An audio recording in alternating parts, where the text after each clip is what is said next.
হাজার হাজার নেতাকর্মীর উপস্থিতিতে ব্যাপক উৎসাহ উদ্দীপনায় শেষ হয়েছে রামু দক্ষিণ মিঠাছড়ি ইউনিয়ন বিএনপি ও কাউন্সিল।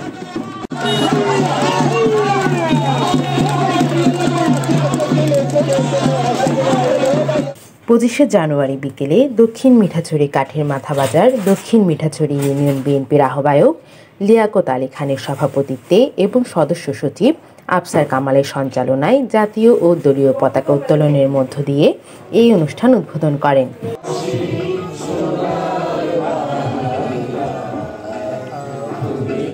সম্মেলনকে ঘিরে দক্ষিণ মিঠাছড়ি বিএনপির নেতাকর্মীদের মাঝে দেখা যায় ব্যাপক উৎসাহ ও উদ্দীপনা। এতে প্রধান অতিথি ছিলেন বিএনপির কেন্দ্রীয় মৎস্যজীবী বিষয়ক সম্পাদক সাবেক সংসদ সদস্য লুৎফর রহমান কাজল। তিনি বলেন, সাধারণ মানুষ যখনই সুষ্ঠুভাবে ভোট দিতে পারে তখনই বিএনপি ক্ষমতায় আসে। যখনই নিরপেক্ষ ভোট হয়, যখনই যার ভোট সে দিতে পারে তখনই কিন্তু বিএনপি নির্বাচিত হয়, বিএনপি নেত্রী বেগম খালেদা জিয়া নির্বাচিত হয়। আজকে আমরা চাই কি? আমরা ভোটের অধিকার চাই। আমরা চাই কি যে শেখ হাসিনা গত 15 বছর দেশ শাসন করেছিল ফ্যাসিবাদের মাধ্যমে। তিনি অনেক কিছু নতুন নতুন সিস্টেম চালু করেছিল।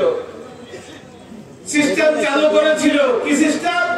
পৃথিবীর বিশ্বে কোথাও রাতে ভোট হওয়ার নজির আছে? নজির নাই। শুধু বাংলাদেশে আওয়ামী লীগ রাতে ভোট চালু করেছিল 2018 সালে।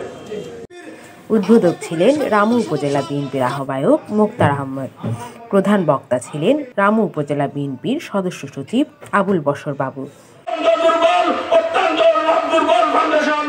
বিশেষ অতিথি ছিলেন কক্সবাজার রামু উপজেলার বিএনপি সিনিয়র যুগ্ম আহ্বায়ক ফোরকান আহমদ, যুগ্ম আহ্বায়ক শেখ আবদুল্লাহ, জেলা যুবদলের সহসভাপতি জাবেদ ইকবাল, রামু উপজেলা বিএনপির সদস্য মুক্তার মাহিন চৌধুরী, সদস্য ফয়সাল কাদের, ফরিদুল আলম। এতে উপজেলা, ইউনিয়ন ও ওয়ার্ডের অঙ্গ ও সহযোগী সংগঠনের নেতাকর্মীরা উপস্থিত ছিলেন।